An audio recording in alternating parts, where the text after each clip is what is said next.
Hey everyone, I'm Mitch. I'm one of the pastors here, and you're watching episode 3 of our series, Let's Talk About. Let's get going.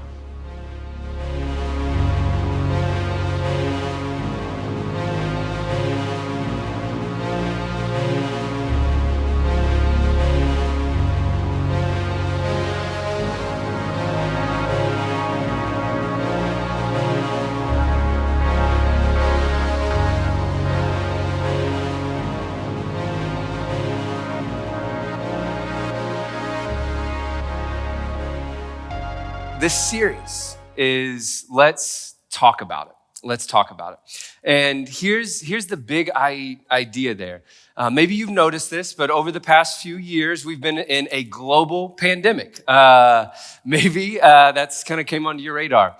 But what we've said is also that there's actually another pandemic. That there's a pandemic under the pandemic that's not getting the same coverage as the first one. And here's the pandemic that we're talking about.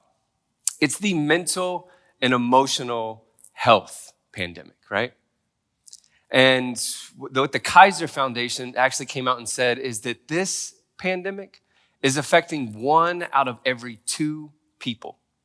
So that means if you look to your right or to your left, chances are someone right now is struggling with something mental or emotional. For those that are watching online, watching it from a living room, things just got real tense. And so what we wanted to do in this series was say, hey, let's not sweep that under the rug. Let's not pretend like that's not happening, but let's talk about it. And I've loved getting to catch up in this series and where you guys have been over the past few weeks, talking about anxiety, talking about depression. And can we just celebrate your pastor, Pastor Greg, how he's taught through this unbelievable. And so today we just want to continue that conversation and say, hey, let's talk about it, and let's talk about addiction. Let's talk about addiction. And what research is showing is during this pandemic, new addictions are surfacing and old ones are coming back. And it's no surprise, right? Our worlds got turned upside down. And it becomes really easy to be overwhelmed and to start leaning on something that maybe you never leaned on before. And at first, maybe it was a little bit helpful. It was helping you cope, get through this crazy season. But then it kind of started to take control. And you're at this place now where you're pretty uncomfortable and you don't really know which way to go or what to say or how to talk about it. So we said, let's do it as a church because the church should be the safest and best place to be able to have conversations like this. And when we talk about addiction, it's no surprise that it's running rampant in our life. Our culture is built around addiction. If you've noticed, it is no longer an organization's job to try to get us to like something or simply enjoy it. No, the goal is we want you to become addicted to this. For example, there is actually a whole section on Netflix titled Binge Worthy. Binge worthy. I've seen this. Don't worry about how I've seen it or how I know it's there, but it's there. Do you understand the audacity for them to be able to come out and say, hey, these shows right here, they are worthy of becoming addicted to. They are worth your nights. They are worth your weekends. And what do? We pretend like not us. We can watch a show like a civilized human being. We'll treat it like we used to back in the day. We'll watch one episode tonight, and then we'll wait a week, and then we'll watch another episode. That never happens, right? You sit there and you get sucked into it, and then 3 episodes in, no bathroom break, you get hit with this message. This is a disrespectful message. You feel about this big when that comes onto the screen. Anyone else, when you see this message, that's what it says, but anyone else read it like this? Are you still really watching? Do you have nothing better to be doing right now? You know better than this. But the thing is that it's not just Netflix, right? That in our lives and as we go through, that there's so many things that we can become addicted to, that the remote is in our hands. And over again, we're asked and we get the option to keep on clicking, to continue watching, to continue shopping, to continue drinking, to continue eating, to continue working, you fill in the blank. Addiction is crazy right now. And the amount of things that we can become addicted to just only increases. And there may be something right now that you find yourself addicted to, there may be some serious addictions in here, whether that's with drugs or alcohol, or maybe even be something right now that you're wondering of like, nah, that's not really an addiction. I mean, I don't think it's an addiction. Let's have a conversation about it. Because an addiction is a really serious thing. I mean, even the word itself is pretty monstrous. When you look at the origins of the word, here's what it means to be addicted. It's to be enslaved to or bound to. Like, that's some really strong language. That when you become addicted to something, no matter what it is, you become powerless to this thing. And no one signs up for that. No one starts doing the thing believing that they'll be in this place where I'm going to become a slave to this. But once we move into that spot and we start to obey it, that's where it goes. I mean, if we look at Romans 6:16, it says, don't you realize that you become the slave of whatever you choose to obey? You can be a slave to sin, which leads to death, or you can choose to obey God, which leads to righteous living. This is our opportunity here to be able to look at this, to have a conversation around it, to be vulnerable enough to share that, yeah, we do have some things that we're struggling with. We do have some things that we're leaning on, maybe a little bit too much. And the conversation of addiction could go in so many different ways, so many different angles we could approach it from. But today, here's the way that we're going to talk about addiction. Here's the angle. Addiction is how we try to solve a mental and emotional problem. And maybe that's a different way than you've ever really thought about addiction before. But let's talk about it. And you know, addiction really does begin to make a lot of sense when you put it within the Christian worldview. So the Christian worldview would say that God made all things and all things were good. And Adam and Eve, he placed them into this garden and everything was perfect until it wasn't, right? And we see pretty quickly that this snake, this demonic figure comes in and begins to whisper some lies and really convinces them to bond with him, to have this conversation where they begin to believe this lie. And this is the lie behind every addiction, no matter what it is, from the beginning of time until now. God won't, but this will, right? That was what the snake was saying in the garden. Hey, God's not giving this to you, but if you take a bite of this fruit, if you do this, then your eyes will be open. Then you will be able to have all the things that God is holding out on you. And every addiction that we go through, that's the thing that's in the back of our minds, whether we vocalize it or not. It's this idea that, God won't, but hey, this will. God's not seeming to be able to deal with the problems that I have, but I've noticed when I pour a drink a little bit stronger, it seems to help out. I've noticed that when I go home and I sit and watch TV for a little bit longer, it seems to do what God's not doing. And little by little, we begin to believe that lie that God won't, but hey, this will.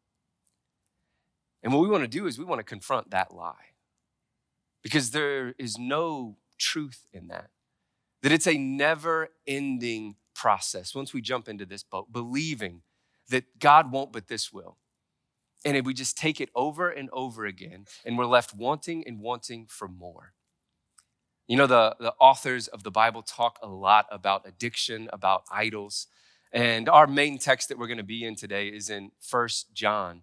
And I love this letter. It is a letter written from a guy to a church, just like the church that we are in today. Going through a similar season where people are struggling with things and reaching out, wanting something to be able to truly satisfy. And we lean on this or on that. We really haven't evolved as much as we think we have because these words that we're going to read tonight are still timeless and they're still true today. So go ahead and take a look at this. It says, do not love this world nor the things it offers you. For when you love the world, you do not have the love of the Father in you. For the world offers only a craving for physical pleasure, a craving for everything that we see, and pride in our achievements and possessions.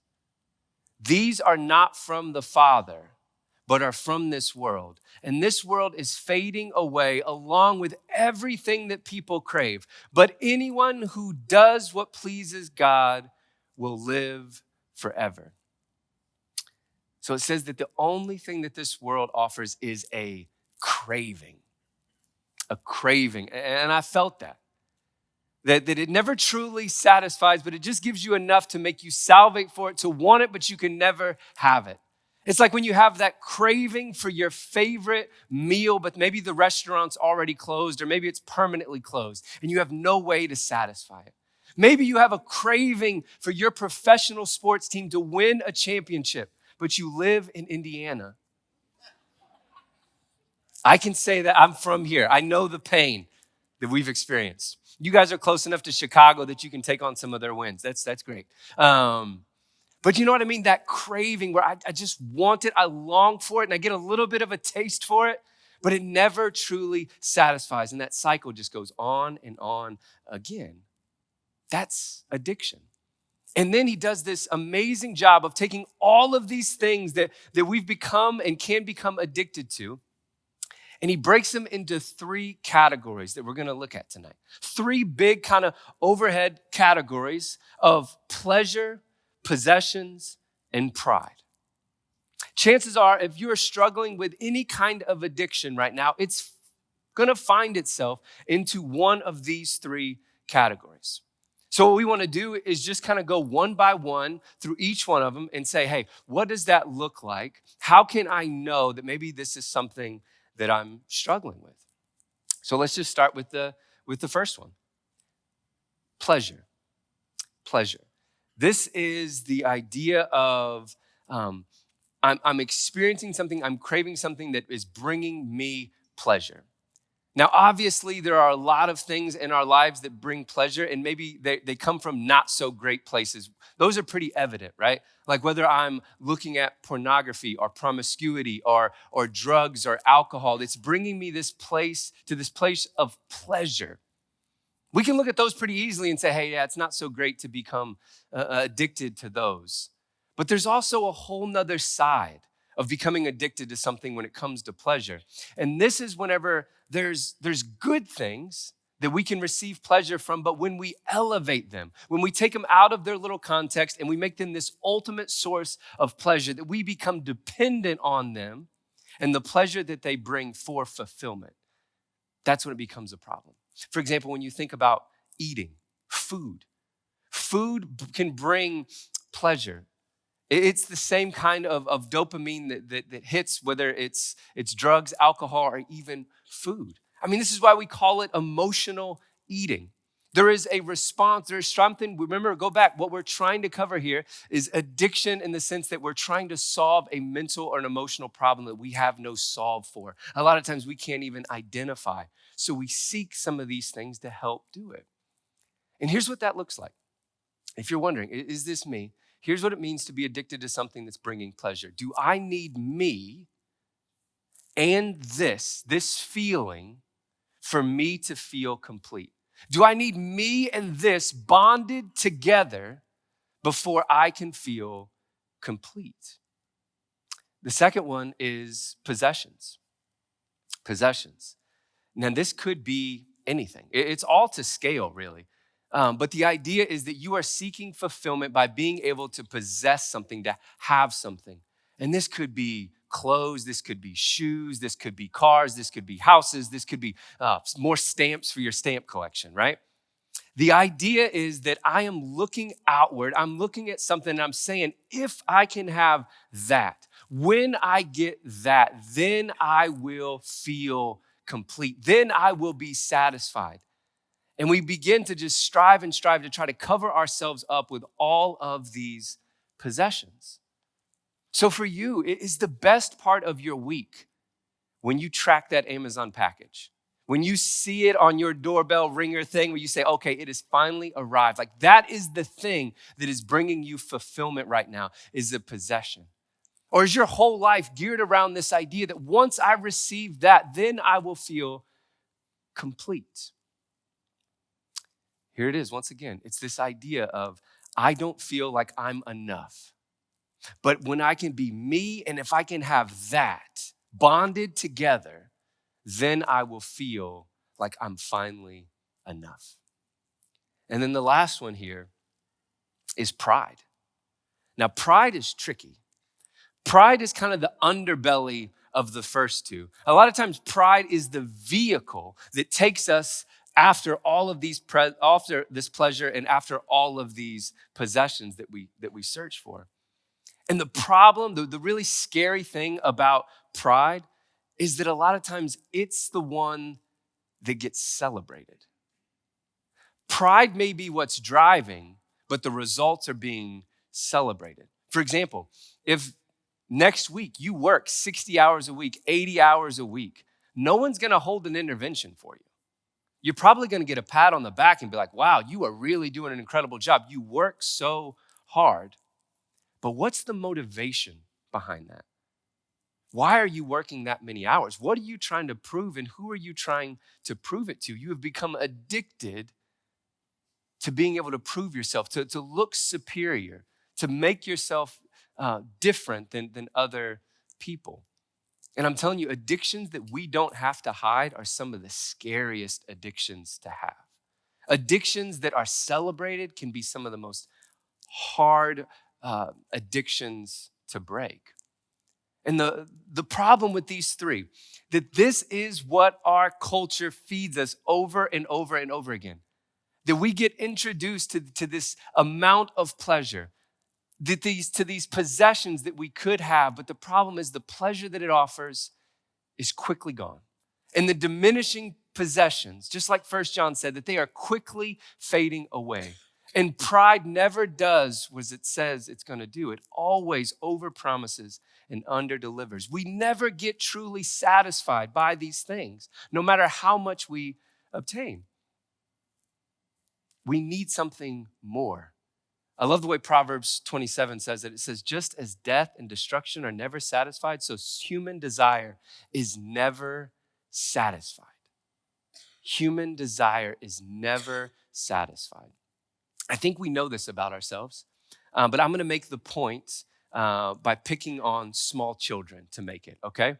I could do it with any of us, but it's easier to do with them because we can see it in them easier than we can see it in ourselves. So I have 3 children.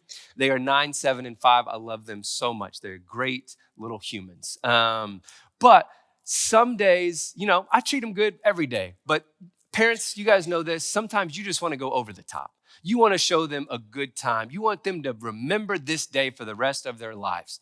So you wake up on a weekend and you're like, man, I'm going to blow their minds. So you go downstairs and you make breakfast, and not like the normal lazy breakfast where like cereal and oatmeal.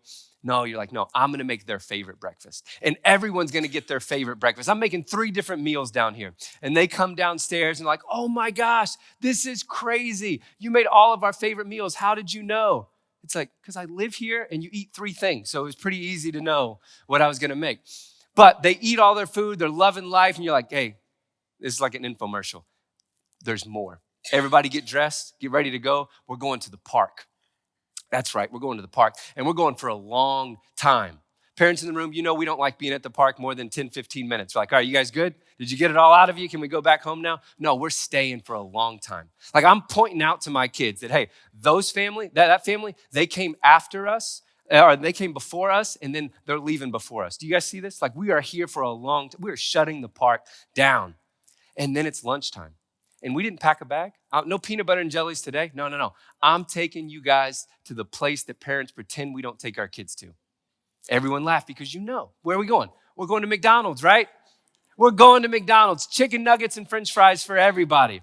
And they eat, and they chug their chocolate milks. And it is the most amazing. The whole day is just going by. You're doing one thing after another. And then you walk through the door. You come home. And they kick off their shoes. They don't even make it from the front door to the living room. And what do? I'm so bored. There's nothing to do here. And you about lose it. Like, right, you really just want to go up and kind of trip them a little bit. But you don't because you're good Christian folks and you're not allowed to hit kids. And so you don't do it. But there's this moment of like, will you never be satisfied? And the truth is no. That there is not enough things in this world, no matter how much of it we get, that we will truly be satisfied. And so what we want to do is to see that there's no desire that's going to be met by meeting things. But I also want to look at this idea of what addiction is so that we can't just say that, because a lot of times we approach addiction from just the top level of thinking like, because we're addicted to this thing, we do it so that we need to stop doing it. If you look at this picture of an iceberg, a lot of times when we talk about addiction, it's up here on the surface. And we say, hey, you're addicted to this thing, then you need to stop doing that thing. Then that's enough of it. That you're addicted because maybe you have a predisposition to that. Maybe you do it because you're selfish. And we live up here and try to tackle addiction like it's something that's happening above the surface. But what we want to do when we talk about addiction is to say, no, there is something in our hearts that is wrong. There is a lack of connection that we have had. There is something that we have experienced that has triggered us to be able to go to these other things and think that they will fulfill us. And so if we are going to do the hard work of looking at it, of why we keep running to these things, we have to go into the deep waters. And in this deep water, low beneath the surface, there's a reason, there's a why for addictions are showing up here. And what we need to look at is something called trauma.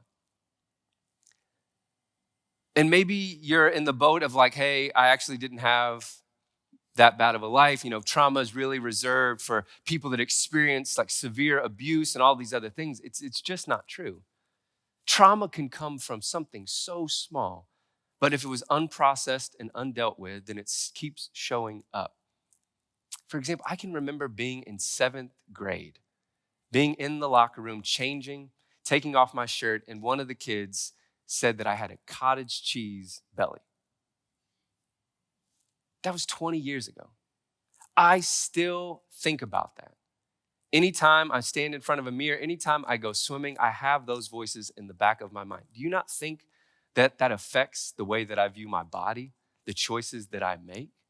That we have to, and those are just one of many, many examples that we have to be able to approach and we have to be able to deal with if we are actually going to get to the root of addiction. That it can't be that we just stop and we just try to white knuckle it and say we're not going to do those things anymore. We have to get to the root of it and to say, why are we doing these things in the first place? Because the addiction is trying to cover something up. The addiction is bringing and believing that lie that God won't, but this will. And we're beginning to believe that lie. And here's what addiction promises. It's in Proverbs, and I think that this is really the big idea of what addictions promise us, but never completely do. The author says, don't gaze at the wine, seeing how red it is, how it sparkles in the cup, how smoothly it goes down. For in the end, it bites like a poisonous snake. It stings like a viper. You will see hallucinations and you will say crazy things. You will stagger like a sailor tossed at sea, clinging to a swaying mast. And you will say, here it is, they hit me, but I didn't feel it. I didn't even know it when they beat me up. When will I wake up so I can look for another drink? This is what we go to addiction for. Whether it's shopping, eating, drugs, pornography, whatever it is, this is what we're looking for. That we've taken the hits of trauma, that we have this unprocessed things that we had never been able to get to, and we can say, hey, the hits might keep on coming, but I don't feel them. And what we have to do is to not just be okay with this, not to settle for this, not to just numb out or try to avoid it. We have to get to a place. Because what addiction does is it tries to keep all of that down. It says, hey, you don't have to be able to deal with it. Just keep trusting in me. Keep leaning on me, and I will numb you of it. I will have you escape from it. But what we have to do is do the hard work and to say, no, I don't want it to live down there anymore. I don't want to pretend. I don't want to suppress. I'm not going to take this over-the-top, surface level response to this addiction because it's taking so much from me. So whenever I have an addiction of shopping, I'm not just going to try to stop shopping. I have to answer the question, why is it that I want these possessions so bad? Why is it that I feel so ugly on the inside? What am I trying to prove?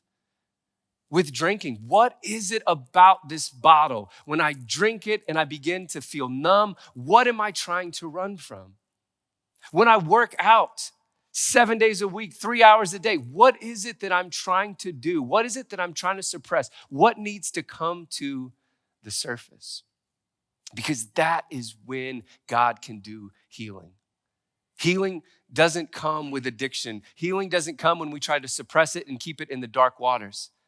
Our addictions try to tell us that we don't need to worry about it, we don't need to touch it, but the truth is we need to grab hold of it so that we can bring it out of those dark waters, out into the light, so that God can truly do what only God can do, and that is bring healing to it. So how do we do that? How do we get to healing? I just want to give us a few practical things that we can all do this week to be able to navigate some of the things that we've become addicted to, all right? So if you're taking notes or if you want to pull out your phone and just take a picture of these, here's the first one. We need to identify what we are addicted to. Like I said, chances are, as we started and you saw the graphic come up for addiction, you were like, probably not for me. I'm not really addicted to anything. Thank you, no thank you. But then as we started talking more about addiction and what it is, you've kind of had this back and forth going the whole time of like, maybe I'm addicted. I'm not really addicted. I'm probably not addicted. If you've done that, you're probably addicted. So to be able to, and here's just a question to help you work through that. Do I find it hard to love God and love people because of this? Is there something in my life right now that is pulling me away, that is isolating me from God and from people? That is a sure tell sign that this needs to be something that is brought out, that I need to have a conversation about. I need to get to the root of it and to remove it once and for all. The second one, invite someone in. There is this crazy stigma that comes with addiction. And everyone's felt it of like, you feel like you're the only one that is going through this. But there is so much power in being able to just say, I'm struggling, I need help. And there's something that what a lot of times we can't even identify by ourselves until we bring someone in. I love the way Proverbs says it. Do we have that slide? Nope. That a person's heart is like deep waters, but a wise man pulls it out. It's this idea that as you begin to process and think about, maybe for the first time, of why is it that I do the things that I do? Why is it? When did I start leaning on this? What am I really looking to resolve here? And a lot of times what it takes is just to sit on the other side of someone and let them ask questions. Or let them bring it to the surface. Or let them to draw it out of your heart. Invite someone in. And the third one is this. I just want to ask you, will you fast from it this week? Like I said, there is something bouncing around in your mind, whether small or big.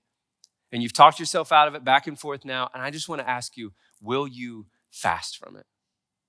Just take this week. And with that time, whenever that craving comes, whenever you feel like, no, this is my time to pour the glass, this is my time to turn on the TV, I'm going to, instead of running to those things, I'm going to take this moment and now I'm going to run to God.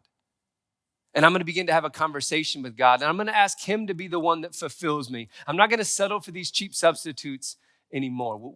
Will you fast from it this week? And then the fourth one, we also know that there's people here that it's not a question of if you have an addiction, you do. And you're nervous about saying it out loud. And it's at a point right now where you need some professional help.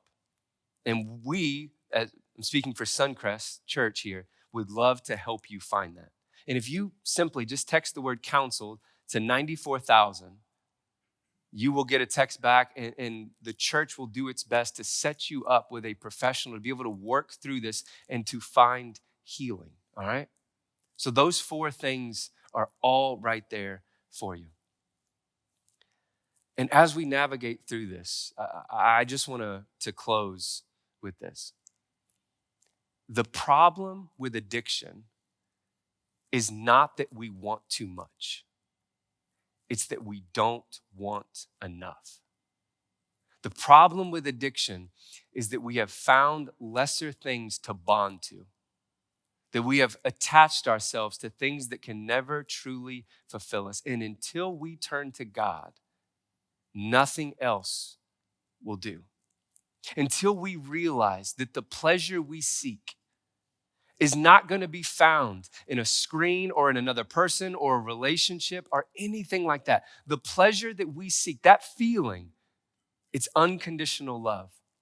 And it can only be extended by God. He is the one that can fill that pleasure that we seek. The possessions that we've wrapped ourselves in around and believing the lie that God won't, but this will. If we can just get the house, the car, the job, whatever it is, if we can just obtain it and have that and possess it, I'm just telling you, church, it'll never be something that you can find externally. It's only when you come to grips with the fact of how God views you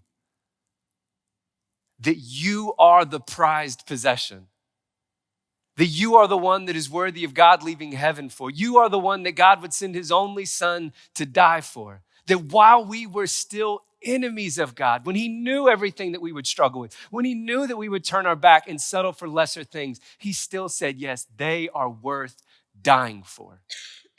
Until we realize that that's who we are God's masterpiece, we will continue to settle for lesser things to become addicted to. And with our pride, the only thing that can bring us to a place of understanding our pride and it can truly humble us is the gospel. To realize that we were so bad that we had to be rescued. You were rescued. It was nothing you brought. There was no resume. There was no bank account. There was no success. It's coming to terms with the fact now that I am humbly receiving all that God has given me. It is then when we find connection. It's the only thing that can break an addiction, the only thing that I have seen is when we realize that someone so much greater has already made a decision to bind and bound themselves to us with an unbreakable bond, that they will never leave us. And that promise came from Jesus Christ, the Son of the living God. It's when we accept that invitation. It is the only thing that can put everything else into its proper perspective. And that is a relationship that can begin tonight. And I just want to close by reading just the last verse in John's letter. And here's what it says. It says, "Dear children, keep away from anything that might take God's place in your hearts." So I just want to lead us through a prayer right now to be able to remove those things that are taking God's place in your heart, to be able to do the deep work and to get to the trauma, to be able to bring it to the light for the first time so that God can bring true healing and true fulfillment. Would you pray with me? God, we thank you for your word. God, we thank you for who you are. God, we thank you that you have saved us from ourselves. We thank you that we do not have to lean on these lesser things, that we don't have to try to find our fulfillment in an external pleasure or possession. We don't have to think about our pride being what drives us, but no, God, we have you. And God, I pray that this week as we identify our addictions, we have real conversations about it. We invite people in. We fast from these things. And God, for the first time, we believe in the name of Jesus, through the power of your Spirit, addictions can be broken. People can be healed. So God, we pray for your work to be done this week. Open up our hearts. And God, we pray that all of that could be emptied and it could be filled and found complete in you and you alone. It's in your name, Jesus, we pray. Amen. I hope that this has been a meaningful experience for you, even online. And I want you to know that every time that we get together, both online and in person, we include a time of communion. This is a moment for people who follow Jesus to look back on life and remember with gratitude all the amazing things that God has done, our need for God right now, and to look forward with hope, knowing that God is with us every step of the way. So now is the time to get some food and drink to represent Jesus' body and his blood that was broken and poured out for each and every one of us. And during that time, we're going to reflect together. If you don't follow Jesus, that's totally okay. I'm glad that you're checking out this video. Go ahead and use this time to reflect on what you've heard so far. And with that, let's focus on the love of Jesus together.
This is the word here in the flesh, living among the meek and lonely. The voice of God is every breath, salvation of the world unfolding. Behold him, behold him, lift up your eyes, see the Son of Heaven. Hosanna, Hosanna, pour out your praise, sing the name of Jesus.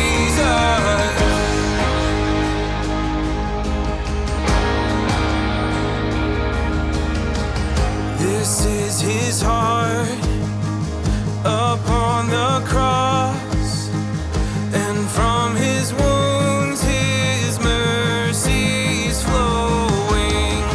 And now the dawn put death to death, and ever since that grave's been empty. Behold him, behold him, lift up your eyes, see the Son of Heaven. Hosanna, Hosanna, pour out your praise, sing the name of Jesus. Behold him, behold him, lift up your eyes, see the Son of Heaven. Hosanna, Hosanna, pour out your praise, sing the name of Jesus.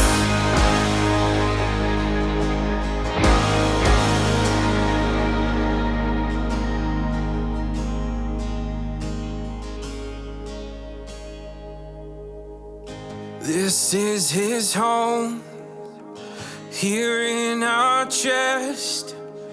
At every door, our Savior's knocking. Oh, let him in. Oh, let him out. With every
Music is one of the ways that we creatively express ourselves and express the love of God and our beliefs about Christianity. And I hope it's been a meaningful experience for you. And before you turn off this video, go ahead and hit the like, subscribe, and share button. And I want you to know that this video, this isn't the church. You are. So this week, I hope that you go and make a difference, that you go and be the church.